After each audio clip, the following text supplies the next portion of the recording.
வணக்கம் நேயர்களே, நம்ம இப்போ தக்காளி ஊறுகாய் பண்ண போகிறோம். ஃப்ரெண்ட்ஸ், நம்ம தக்காளி அதுமாரி மிக்சியில் போட்டு அடித்து வச்சுப்போம். பாருங்கள், வானலியில் நல்லெண்ணெய் ஊற்றணும்.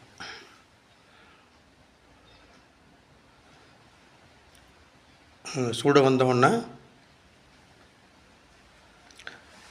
கடுகு தாளிக்கணும். கடுகும் சிறிது வெந்தயம்,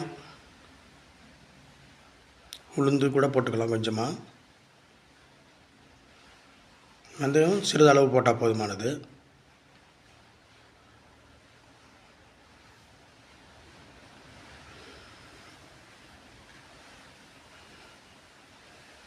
அப்புறம் பெருங்காயத்தூள், கொஞ்சமாக பெருங்காயத்தூள்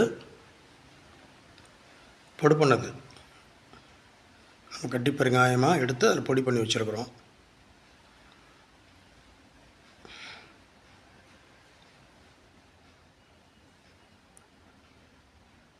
அதன் பிறகு நம்ம அரைச்சி வச்சுருக்கோம் இல்லையா, தக்காளி மிக்சியில் ஆட்டி அடிச்சிருக்கோம், அதை போட்டுங்க.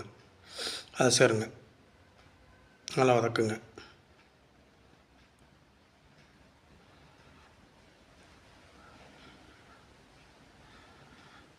தண்ணி ஊற்றக்கூடாது, தக்காளியே உங்களுக்கு தண்ணி விடும். தேவையான அளவு உப்பு தூக்கி விட்ருங்க.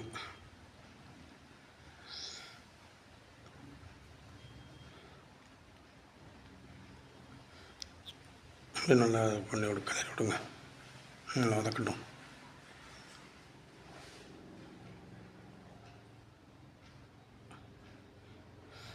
இப்போ நம்ம கொஞ்சமாக மஞ்சத்தூள்,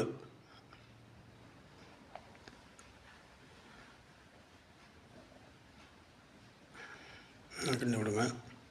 கிளறிட்டு மிளகாத்தூள் கொஞ்சம் தேவையான அளவு கொஞ்சமாக போட்டுங்க, ரொம்ப அதிகமாக போட வேணாம், மீடியமாக போட்டுங்க.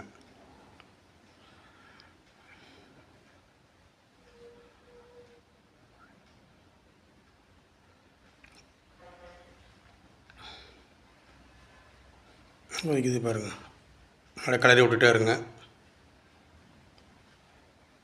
சிம்மில் வச்சிங்க அடுப்பை, தண்ணி ஊற்றக்கூடாது, அதுவே தண்ணி விடும் உங்களுக்கு. என் மிக்சியில் அடிக்காமையும் கூட பண்ணலாம், அது நான் பண்ணியிருக்கேன். கடைசியில் உங்களுக்கு காட்டுறேன், நான் மிக்சியில் அடிக்காமையும் பண்ணியிருக்கேன்.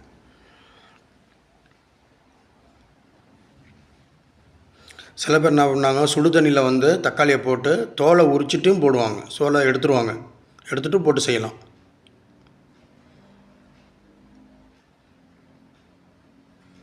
நல்லா வதக்கி விடுங்க.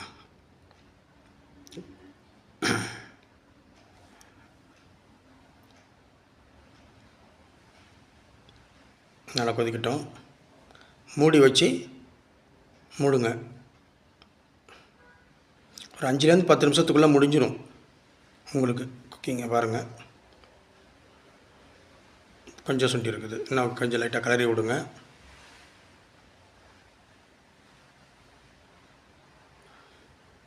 சில பேர் இதில் வெல்லம் கொஞ்சமாக சேர்த்துப்பாங்க. நம்ம செய்கிறதில்ல, நீங்கள் டேஸ்ட்டு வேணால் சேர்த்துங்க.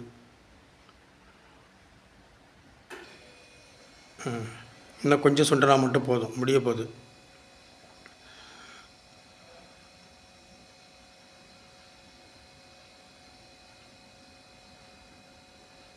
இதேமாரி உங்கள் வீட்டில் நீங்கள் யாராச்சும் தக்காளி ஊறுகாய் தான் பண்ணியிருந்தீங்கன்னா கூட கமெண்ட்ஸில் சொல்லுங்கள். அந்த பாருங்கள் எப்படி இருக்குது பாருங்கள், எல்லாம் முடிஞ்சிருச்சு. இது மிக்சியில் போட்டு அடித்தது தக்காளி ஊறுகாய். இது அப்படியே குழு ஆனதுக்கப்புறம் ஒரு பாட்டிலில் போட்டு ஃப்ரிட்ஜில் வச்சுக்கலாம், ஒரு வாரம் யூஸ் பண்ணி சாப்பிடலாம் நீங்கள்.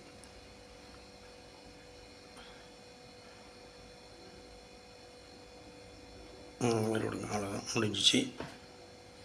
உங்களுக்கு நான் மிக்சியில் அடிக்காமல் டேரெக்டாக தக்காளி வதக்கி பண்ணியிருக்கேன் நான், அதையும் இப்போ நான் காட்டுறேன். இப்போ உங்களுக்கு நான்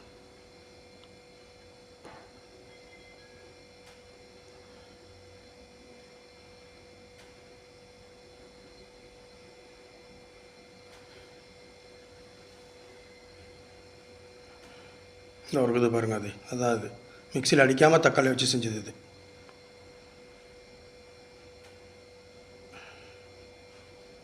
நன்றி, வணக்கம்.